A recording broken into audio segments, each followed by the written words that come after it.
Scholarship exam 2026साठीची latest update आज मी तुमच्यासाठी घेऊन आलेला आहे। तर ही जी एक्झाम होणार आहे scholarship exam 2026 for standard 5th and 8th, तर ही एक्झाम होणार आहे 22 फेब्रुवारी 2026ला।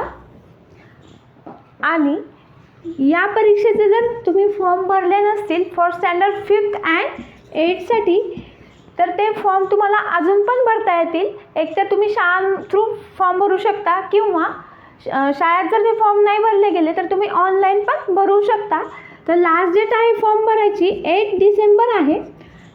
8 डिसेंबरपर्यंत जरी तुम्हाला फॉर्म नाही भरता आले तरी पण तुम्ही 15 डिसेंबरपर्यंत लेट फीस लावून हे फॉर्म भरू शकता। आणि 15 डिसेंबरपर्यंत जरी तुम्ही नाही भरले फॉर्म तरी पण तुम्हाला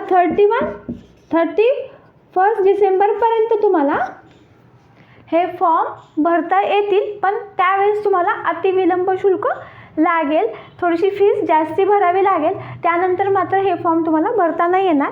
तर ही होती लेटेस्ट अपडेट। तर एक्झाम होणार आहे 22 फेब्रुवारी 2026ला।